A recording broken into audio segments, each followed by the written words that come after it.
Good evening. I'm Christina Johnson, president of The Ohio State University. As all of you know, on January 6th, a violent mob tried to stop the United States Congress from certifying a free and fair election. Ohio State's motto has never been more relevant: education for citizenship.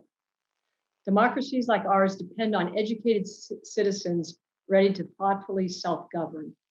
Rights carry responsibilities, and as a land-grant university with a mission of service, we have an especially great obligation to help our students and the communities we serve perceive and understand those responsibilities. That is why Ohio State's new general education requirement will include the theme Citizenship for a Diverse and Just World.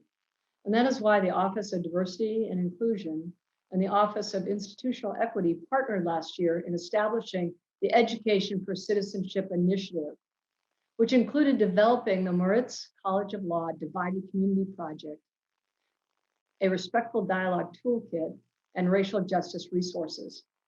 That is why we have an Institute for Democratic Engagement and Accountability and a Center for Ethics and Human Values. They give Ohio State students opportunities to think critically about our obligations to the communities around us. However, after the distrust, disrespect, and sheer hatred displayed in the nation's capital on January 6th, with more threatened, an immediate response is required. Like all of you, I have so many questions after this attack on our democracy, starting with how could our country become so divided that we can't even agree on established facts? Fortunately, there's no shortage of expertise in our community to help address this question and more. So I'm so pleased that our deans and academic leaders were able to quickly come together over the last week and organize a series of 6 conversations that will explore the state of our nation and ways to heal the cracks within it. Our first conversation tonight in this series focuses on a deliberative democracy in an era of political polarization. As a university, we know that deliberation is a force for progress in every field. Respectfully shared, differing opinions, theories, and perspectives help us move forward as students and scholars, artists and scientists, professionals, and as human beings. How can we restore the same civility to our national politics? Too many of our leaders characterize those who disagree with them as enemies, rather than as colleagues with whom they are engaged in the great project of bettering our nation. I thank our panelists for joining us to help illuminate the way forward. Professor Emeritus Nancy Rogers of the Moritz College of Law, an executive committee member of the Divided Community Project. Professor Michael A. Neblo of our Department of Political Science and director of the Institute for Democratic Engagement and Accountability, and Associate Professor Hasan Jeffries of our Department of History. I also thank our moderator, Dr. James Moore III, Vice Provost for Diversity and Inclusion and Chief Diversity Officer of OSU. Please enjoy what is sure to be an important and fascinating discussion. And now it is my pleasure to turn it over to Dr. Moore.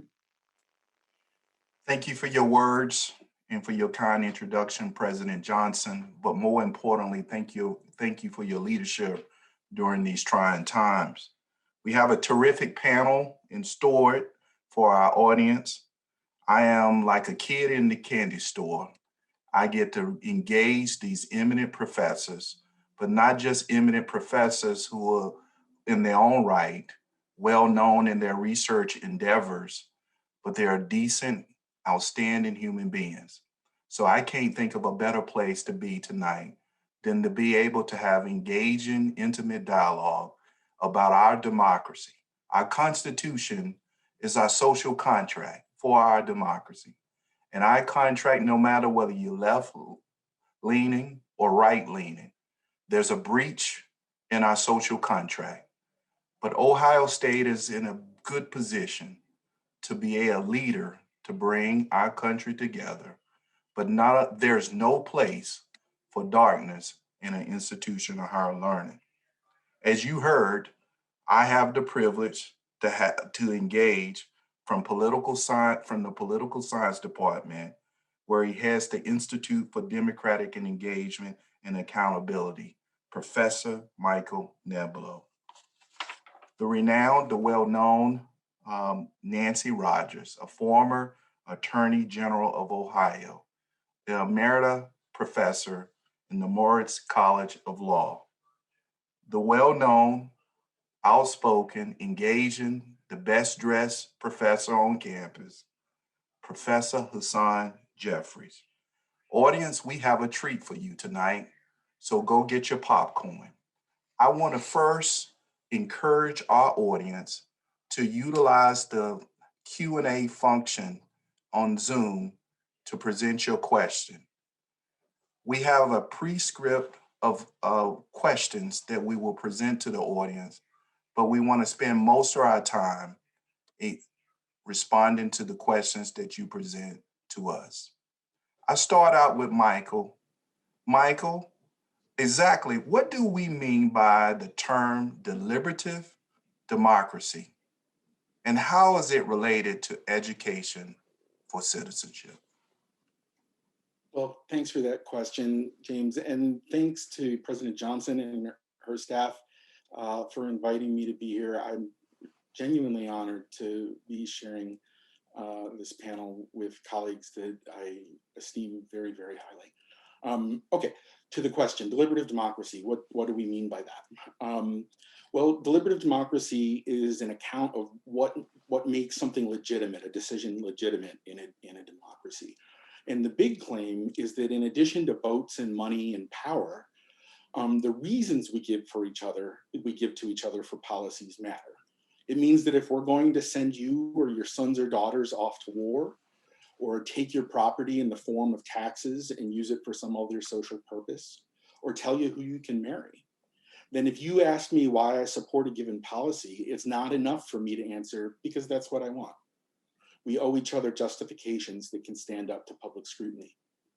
As for its connection to education for citizenship, fulfilling our civic duties on this account requires that we develop the skills and habits of respectful dialogue across difference. Things like tolerance, perspective taking, and open-mindedness. But it also requires critical thinking, knowing when we have to take a stand on principle and not be so open-minded, and learning to resist the tendency we all have to let our desires compromise the search for truth. So for me, we live up to our motto by teaching and modeling these skills and habits in everything we do at OSU. Thank you. Nancy, what are some of the greatest threats to our beloved democracy? I think some of the greatest threats lie in the people not supporting the democracy. So currently, if we just think about the events of last week, the events of the last few months, we were hurt a great deal by the polarization of the people. Now I realize that there were public officials, politicians taking advantage of the rifts and perhaps expanding them, but they were there to begin with, and that gave that opportunity. We're also subject to situations like this because we have not yet fully dealt with the inequities in our society and in our laws. And until we do that, based on race, those based on other considerations, we are always more subject to becoming polarized and to run into trouble. And then I think the other thing is that it's a product of the polarization. We need to be dealing with changes in our democracy to deal with progress. So the digital changes have created new situations for society. They've changed some of the checks that we had against polarization, and we need to redouble and look back at those and decide how we need to change in response to them. But I do think that that the test of last week, which was unsettling because it was an attempt to throw away some of the values we thought we all deeply believed in, rule of law and support of democracy.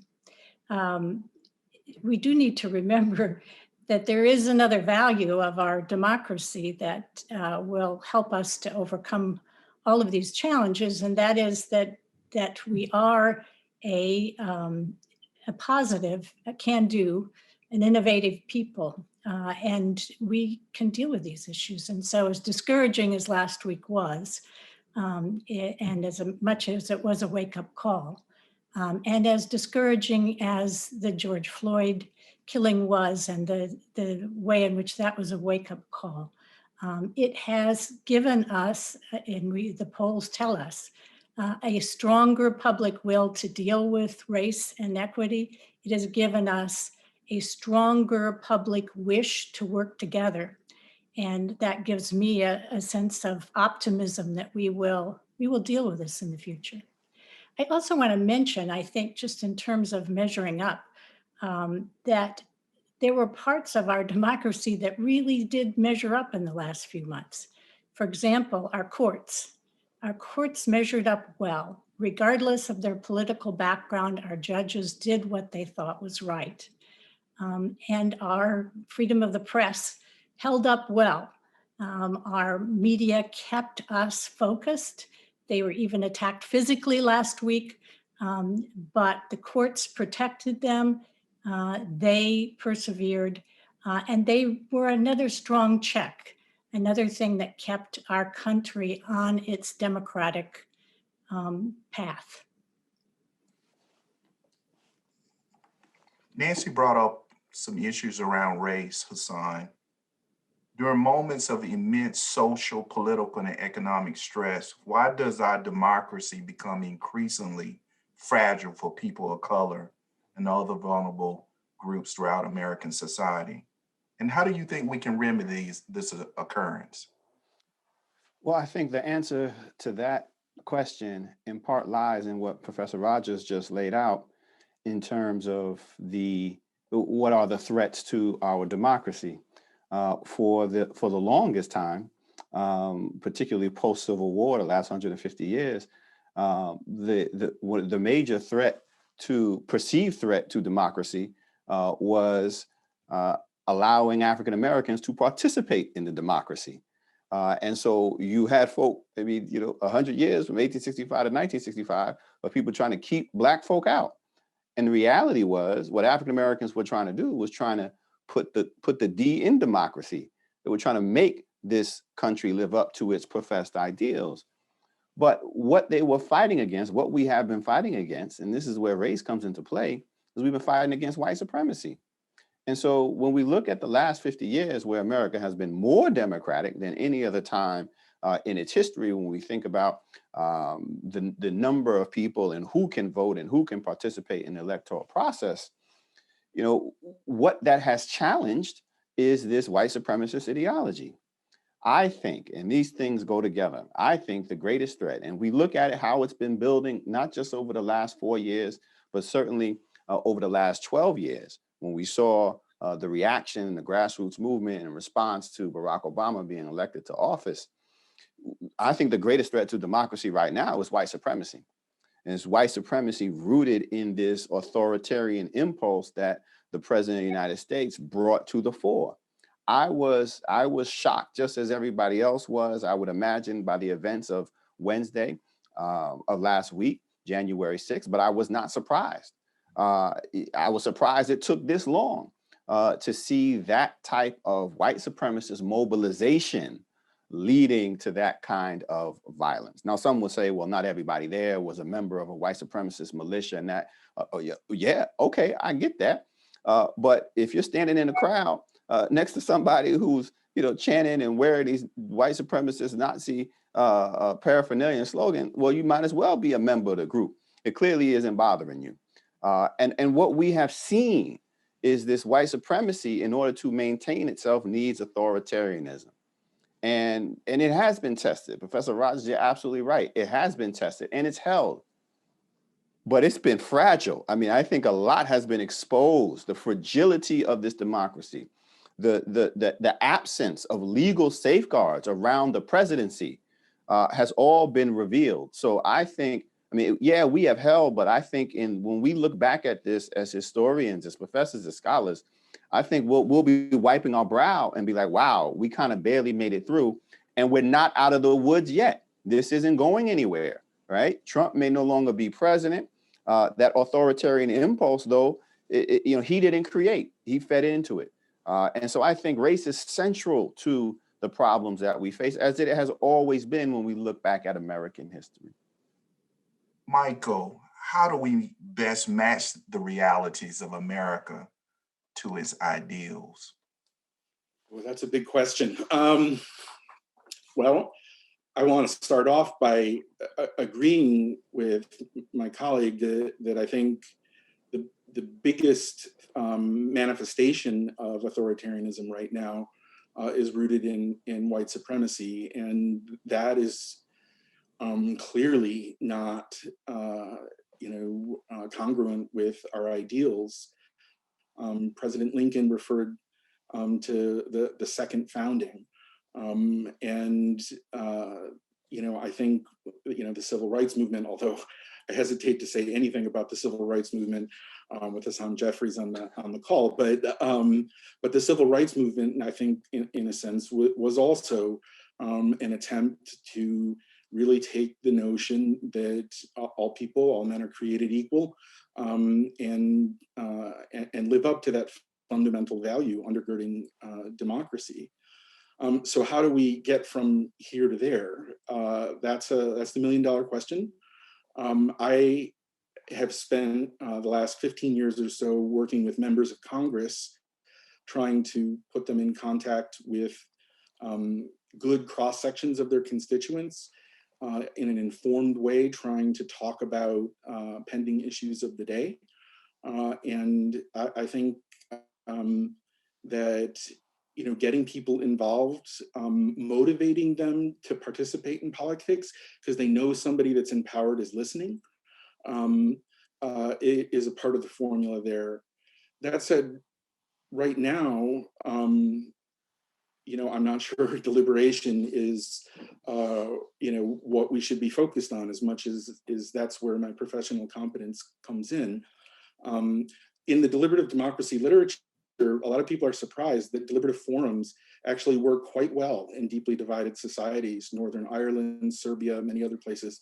And it's not just peaceful moderates. In Colombia, there were deliberative forums pairing demobilized guerrilla insurgents and paramilitary, and it worked. But the hitch was it couldn't be while the violence was active. It couldn't be while, so to the extent that we're still living in the shadow of large-scale potential violence, I think we need to be focusing on things other than deliberation, though I hope dearly that we can rapidly pivot back to that. Nancy, you're a former attorney general, and it was a good one, by the way. Thank you. How has our political system contributed to deep disaffection and discontent among our youth? Well, I think that the disaffection and discontent is not just among our youth. I think in the main way that I would say that, certainly it has the leaders who have tried to gain votes and contributions and roaring crowds by demonizing particular groups that are not constituencies they need for those purposes. They have certainly contributed. But I think that I would say that the disaffection comes from a number of sources. One is the inequities. You always will have disaffected people where things are not equal. But a second, and this relates a lot to Professor Neblo's work, is that for a number of reasons, the checks against that alienation and for youth and others have broken down a little bit. So most people agree that the way in which you get people to respect each other, even if they've grown up differently or they have different views, is the strongest way is by having situations in which they work together over a long period of time with equal status toward a common goal. And de Tocqueville mentioned about our country that we had many of those opportunities, many civic engagement opportunities. And we had a strong attendance at various faith communities. He documents, Robert Putnam in Bowling Alone documents the reduction of that, a reduction in involvement in ways that take us beyond the neighborhoods and families and groups that of people who agree with us.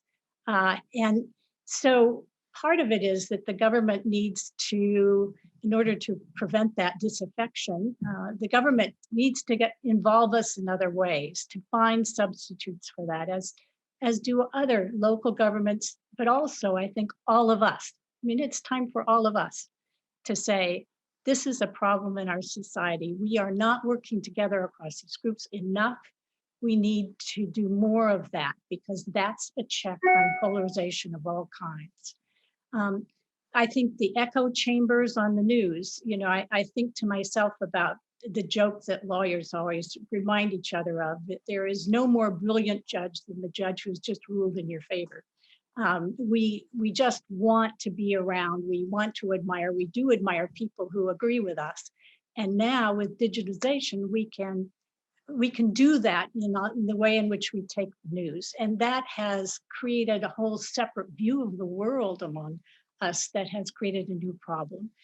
I think government needs to respond to that in new ways. It didn't have to respond because we all picked up the Dispatch in the morning in Columbus and we all watched the evening news. Not the case anymore. So needs to do things perhaps to create ways in which to reach directly to people with accurate news. I think there are more things that need to be done there. I think that because there are alienated young people, old people, all different kinds of people, that local governments need to invest more time in listening and responding to particular concerns and in letting people know that they're doing that. I think that universities need to work to teach us all, as Professor Neblo is doing, to be able to have conversations with people with whom we disagree, and to feel confident in those situations. And I think the governments have, and I believe that they are beginning to work on this, need to create processes in which we can do problem solving, even in this polarized time, to deal with the kinds of equitable changes that have to be made based on race and many other things. And I think that that's a duty now of government, and it's a duty in which all of us can help by helping them design processes that really reach transformative change and not simply responses to particular demands that are immediate. Simone, if I could just add, there are also some, just to add to Professor Rogers' critical points, I mean, there are also some structural impediments that we as a society have created and put in our way. Here in Ohio, gerrymandering. I mean, we are essentially a 55, 45, 52, 48 state leaning Republican right now. You look at the last few elections, but our congressional representation is 12-4 Republican. And so we've created these hyper-partisan districts in Ohio that tend to lean to the right. That means if you are a Republican right now in one of these hyper-safe districts, you don't have to listen to the other side, which then leads to, you know, an absence of moderation for your own political survival.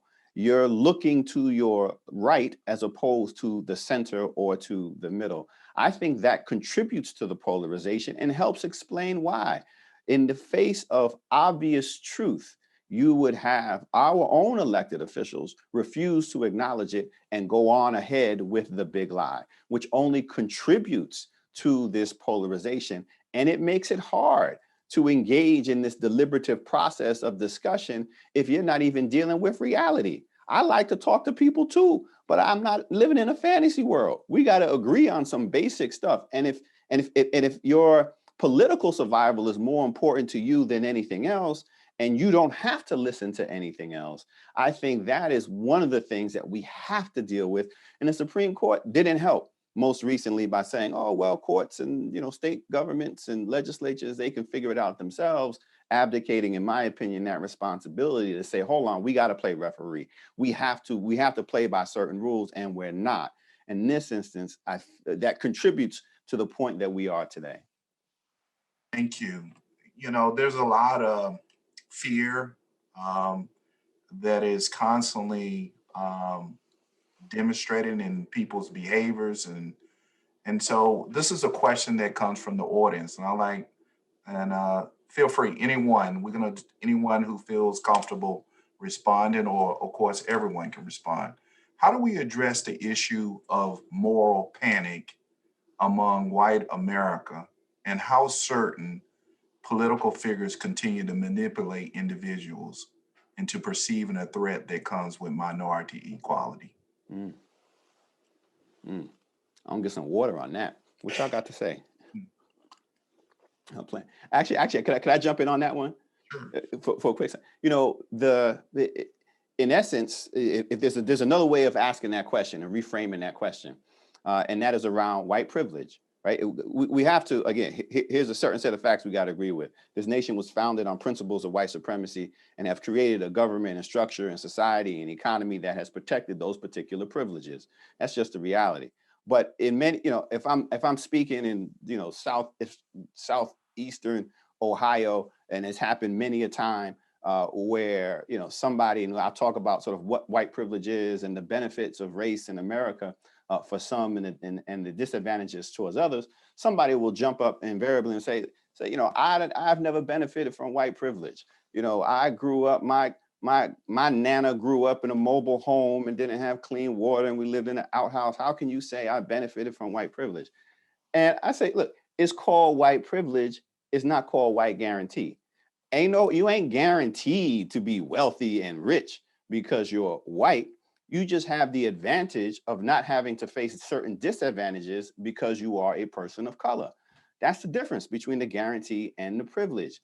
I think we have to reconcile that, and people just have to realize that the losses that people feel, the absence of privilege and gain that they get in a society that says you should get them because of your skin privilege, just because you don't then benefit from that, you can't put that on Black folk. That ain't got nothing to do with us. Why are you blaming people south of the border for taking jobs at a corporation sent overseas? That, I think, we have to be fair and honest about. A lot of scapegoating takes place and projections onto people of color in this society that then creates this division, right, between people who are just as disadvantaged as folk of color.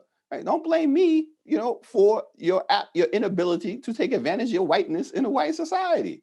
That, I think, we have to actually reconcile and stop projecting loss and the inability to succeed in society on folk that have nothing to do with it. Sure, Nancy. Go ahead. I think the point is so strong that right now, when we have some stronger public will to deal with racial inequity, we're also facing this polarization. And my background is dealing with process design, and it seems to me that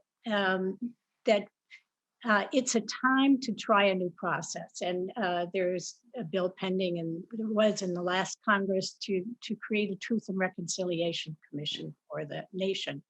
But already several cities have moved ahead and announced, not waiting for the national one, that they're going to create a Truth and Reconciliation type process for locally. And I'm wondering what the reaction of those who are watching and all of you are to the idea. The idea is that what you talked about, the public understanding, needs to be built at the same time as you are considering where the levers of change are, the most important change, the things that should happen first, then second, then third, then fourth. That those two things need to happen simultaneously. And that once those get going, people will be ready for a sense of racial healing. But until they begin to see the changes and until they get all on board and engaged together, that healing is less likely to be successful. And the advantage of a process as long, years in process and as extensive as at least in other countries, truth and reconciliation processes were, is that it can combine all of those things and sequence them in a way that's likely to be effective, particularly in the context of everything else is so polarized. But there's some real challenges, I think, in that most of the truth and reconciliation commissions around the world were not focused on change. So it needs a great adaptation. It needs some creative work by Americans to make that process be the true change and understanding and healing process that it might be. So I wonder what your reactions are to moving toward those kinds of major, deep, broad, sequenced, multi-layered processes. Michael, I think this question should be directed at you, and this comes from the audience. What are the most impactful ways that we can engage individuals with differing political ideologies in a productive and substantiated way to ensure that an open dialogue can be had on the most sensitive and most pressing issues of our time? That's a great question. And in the context of a formal institutional process or teaching at the university, I've been thinking about that and practicing aspects of it a lot lately. So I can talk a little bit about that, but I think, and I don't know what the questioner was pointing to in our roles in the university or maybe in our personal lives, in our communities, in our families. And that's something that's newer for me. I come from a working class background and have quite a few family members who supported President Trump and had serious doubts about the fairness of the election. And it's been difficult to engage with them at a personal level. This is sort of controversial. I'll just tell you personally, I've found it most effective to actually meet people where they are. That's not to say that we condescend and pretend that in fact the election might have been stolen. It's not to hide from the fact that white supremacy pervaded the people who stormed the Capitol. But it is to say that it's important, if we can, to keep faith with as many people of goodwill as we can manage. And everybody has to draw a line, and there's some that maybe we can't engage and just need to be political opponents in a straightforward way rather than people that we have dialogue with. I think that there's a couple of reasons. I very much understand the reaction that we shouldn't have to do that, that these people have crossed the line. And I'm not necessarily talking about the actual insurrectionists, but people who might be bound up in that worldview. I'm certain there are thousands of people in our Ohio State community who supported President Trump, and some of them perhaps continue to support him on the belief that there was massive election fraud, which perhaps could justify insurrection. I don't think it does, even if it were true, violent insurrection in my own view, but it wouldn't be crazy under those circumstances. And again, I think we need the firmness in the right, as Lincoln said, that we don't practically give any ground. But if people are willing to continue talking, to try to keep faith with fellow members, so if you want to,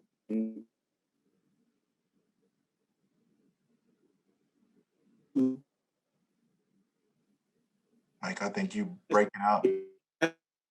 has given us to see the right. There's that little dose of humility that can hold us back, because moral clarity is important, but too much moral clarity unleavened by moral humility, I think, contributes to things like Abu Ghraib, that we're willing to do things to other people when we are so confident in them being bad.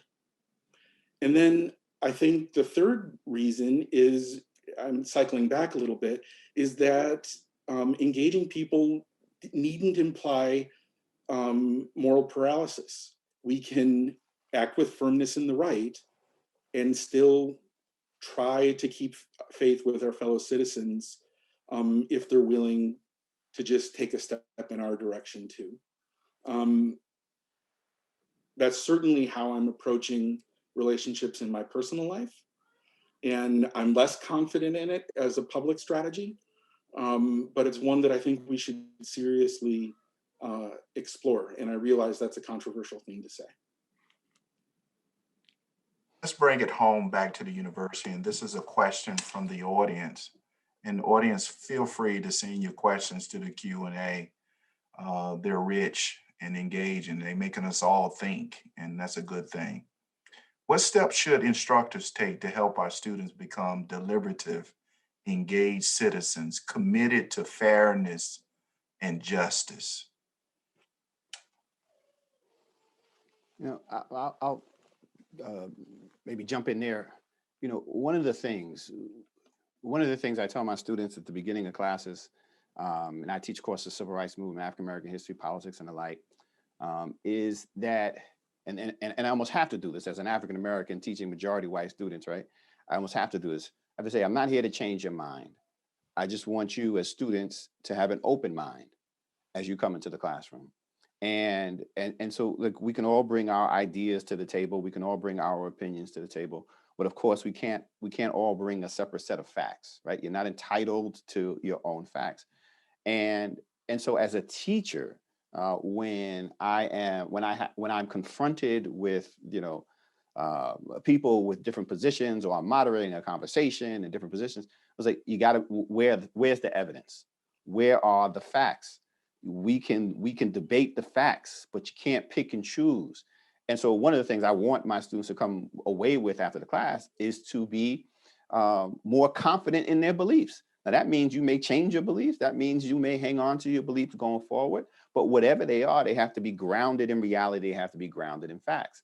And so, Professor Neblo, this is where, I struggle with in this particular moment. And let's just take the example of the last 3 months and this election, saying, okay, can we just come to the table and talk this out, talk this through?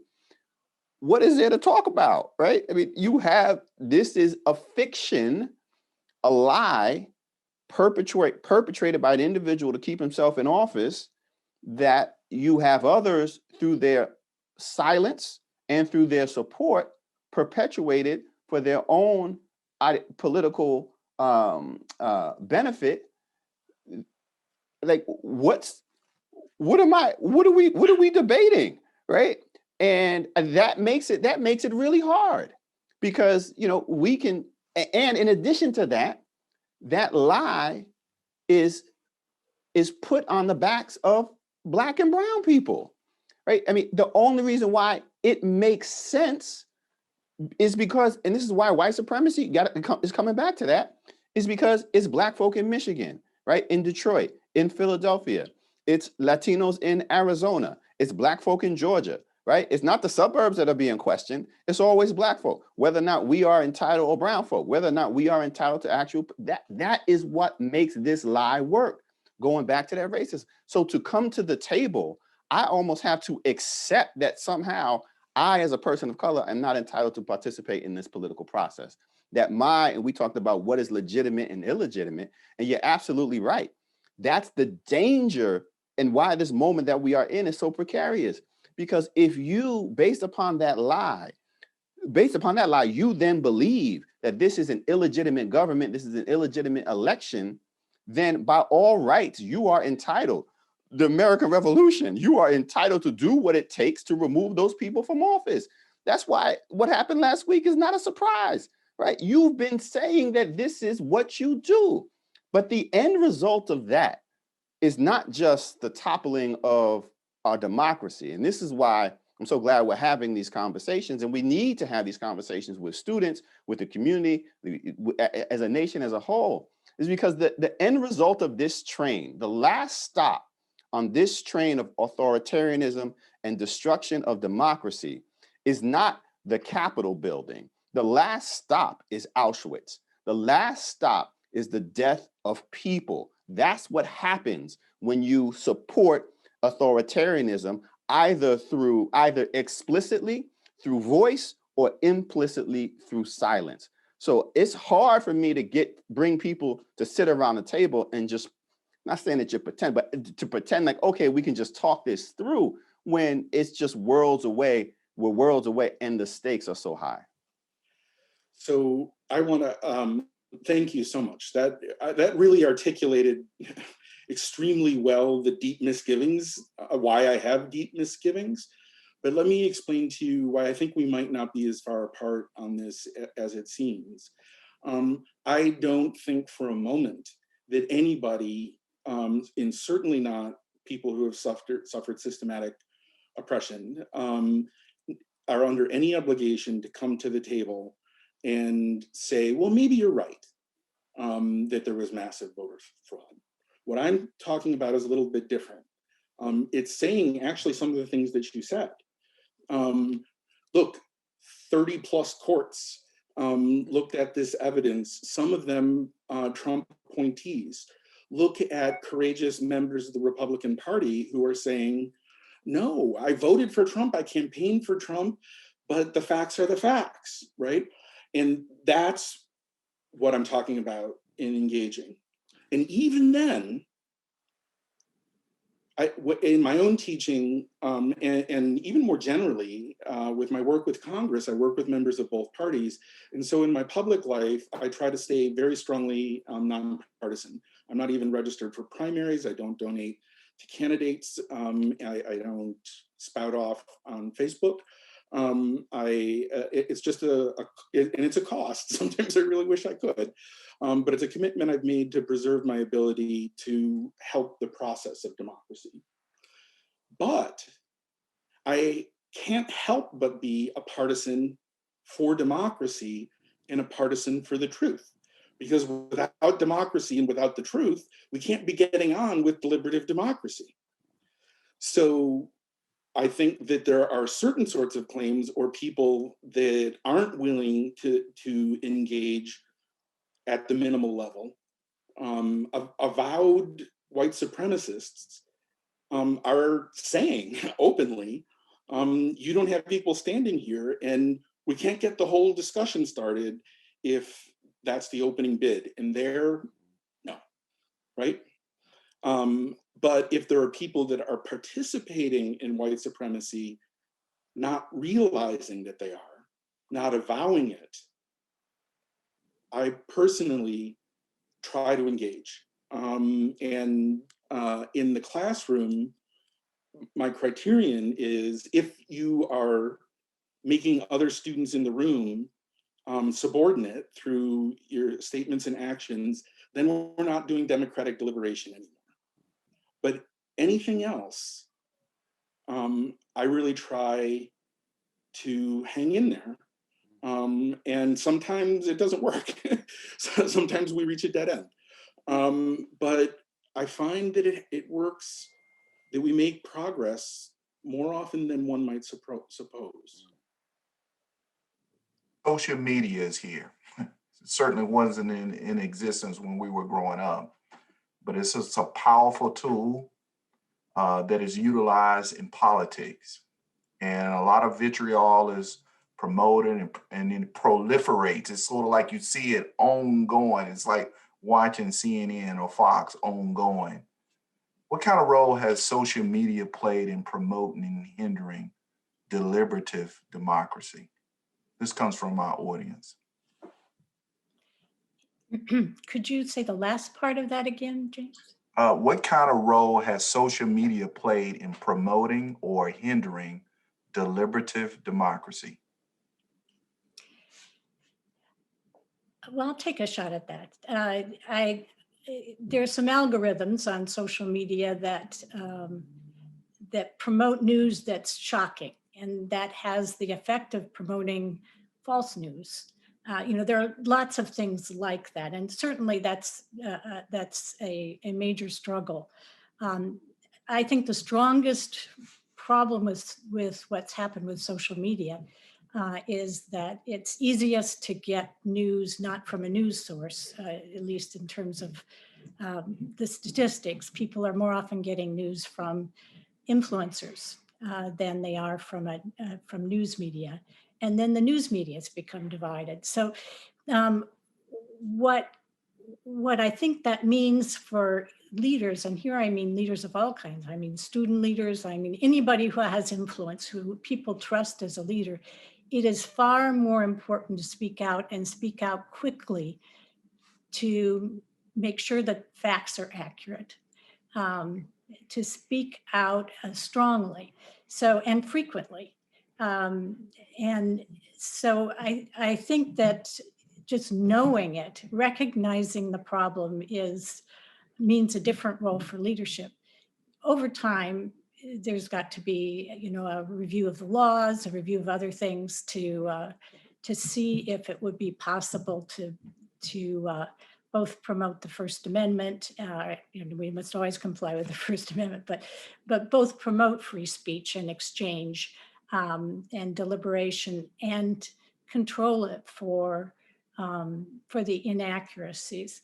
But in the short term, I think the answer is that faith leaders need to speak out. And if one faith leader is not trusted, a group of faith leaders need to speak out together. Republicans and Democrats need to speak out together. You need to, just as all the prior defense secretaries need to speak out together to finally get through, all of us can think through how we can effectively speak the truth in ways that will be trusted. Maybe it's speaking out to the alumni of Ohio State University, not only President Johnson, but maybe all previous presidents, so that every president that every alumnus has ever known is speaking together and saying, this is the truth. It was a fair election, et cetera. So I think that there are just going to be more of those times. We're not used to it. It's a new role for all of us. But I remember that my mother told me during World War II that every day people woke up and said, what can we do for the country? If we're not in the military, our country's at risk, what can we do? I felt after last week, it's another week like that. What can we do? Things are clearly going both right and wrong. Things have held, democracy held. We can be pleased that that's the case. Democracy held through last week. But our challenges are so great right now that it feels like it's a time where we all get up and we say, okay, the social media is doing that, but it's our job to figure out what to do about it. And I, as perhaps one of you students, has a lot of influence. I have trust. I will take the time to figure out what is accurate, and I will make sure that the accurate information gets out to the people who trust me. This question is directed at Professor Jeffries. How should one whose political party has been unfortunately associated with white supremacy speak against white supremacy without feeling that they have to turn away from our own values and ideals found in that political party?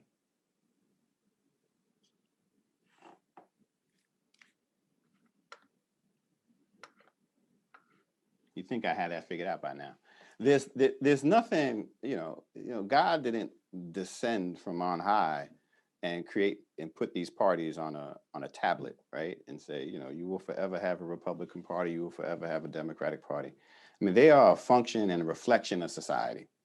And I think it is, when you are committed to a particular political party because of its political beliefs, its policy beliefs, you have to fight for your party. There's nothing wrong with that. I want to be in a discussion with people who have opposing political views, right? Let's talk about taxes. Let's talk about, the use of the military. Let's talk about policing and all that. That's one thing. We can debate policy, but if you're in, I think, in my opinion, if you're in a political party where you've shifted away from politics to something that looks more akin to religion, then you really got to question what's going on. And that's what we're talking about, right? Religion is belief in the absence of fact. That's what's faith. It's hard to debate. I debate anything with anybody. I rarely debate religion with people because how am I going to debate something in terms of facts if what we're dealing with is belief in the absence of fact? When your party is now rooted in belief or faith in an individual or an idea, regardless of the facts, that's dangerous, not only within in terms of being able to move in one direction or the other. Like, I don't know, my answer to your question is, I don't know what you do with that other than try to win back people to policy as opposed to this idea of faith. And if you're on the opposite side of the aisle, it's just as difficult, right? Let's talk about the, no, we don't want to talk about policy. We can't even, I am for, as an African-American, somebody who has studied civil rights, I am for voter protection, absolutely. But it hasn't been white folk who have been, discriminated against at the voting booth. It's been black folk, right, historically. But we can't even have a serious conversation about voter integrity, right? Because we don't have a voting fraud problem in America. We have a voting problem. People don't vote, right? That's what we need to be putting our energy. We can't even have that conversation because you're wrapped up in these big lies rooted in faith, rooted in what somebody says. So I think, to go back to Professor Neblo, what you were saying, the conversation is critical, right? We have to be talking about this. There's no, that's the one thing that's going to save us.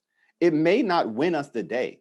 Just simply pointing out truth and facts, often isn't enough, especially when you're dealing with people who aren't dealing with facts. But we can't give up on that. I think you fight within your party for your beliefs, but it may come a point where you say the party is gone. That's, these parties change and they rise in strength and they decline in strength. And it may be, whether it's Republican or Democrat this time, that it's just not here in 5 years or 10 years or 15 years. It all depends. But you have to decide for yourself if you're committed to policy, whether or not that party you're in is equally committed to policy as well. Thank you. Nancy, how do we square up the need for the truth with the right to free speech? How do we square up the need for truth with the right to free speech? Well, I started this by saying I think free speech was one of the checks that got us through. So it's proven over the years to be an amendment that was positive and basic to our democracy surviving. But it doesn't necessarily conflict with the truth. I think what it means is that if people can speak in ways that are not true, more people need to be stepping forward to say what is true. The latter thing is not something we all have felt the responsibility to do. But a democracy is something that you have to keep. And you have, in order to keep it, I think we need to keep the First Amendment. And so if it's something that we need to keep, if it's something we value that deeply, then we need to deal with the problems that come up that we can deal with individually. And that means speaking out, speaking more truth, developing trust in ourselves. And if people don't trust us, find someone else they trust. I noticed that one time recently, Governor Cuomo, it was after an attack on a synagogue. And when he appeared, to be sure that people understood that his message was one that resonated with people who shared their viewpoint, he appeared with a number of other people who people would know would represent a variety of viewpoints. He didn't just assume that he would be believed anymore. He thought that having that joinder was important. So I just say, you know what? We are a can-do people. We figure these things out. Something's gone wrong in terms of a whole group of people believing a set of facts that are not accurate. And so the question is, how do we deal with it? And we say, this takes more than our government. We can't just leave it to the government. All of us need to speak.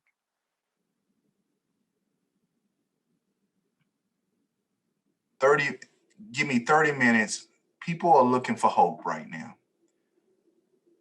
Lasting comments, 30 minutes. Each one you got, not 30 minutes, 30 seconds. I'm sorry. 30 seconds. We'll start with you, Michael. Oh gosh. We've come back from worse, I think. And if we work hard and commit ourselves to the truth and to hanging in there with each other when we can begin to repair some of the terrible damage that's been done to the social fabric. And we've learned ways to do that through coming back from other terrible times. Thank you. Professor Jeffries.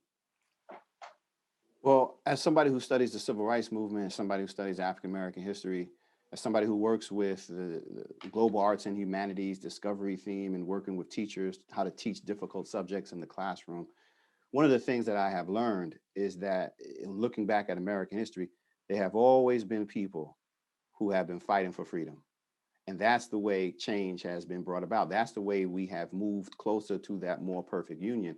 It has taken sacrifice of time and energy and people's lives, but people have always fought. Black folk have been at the front lines of that, working with others as allies, but there have always been people who have fought to make this democracy real.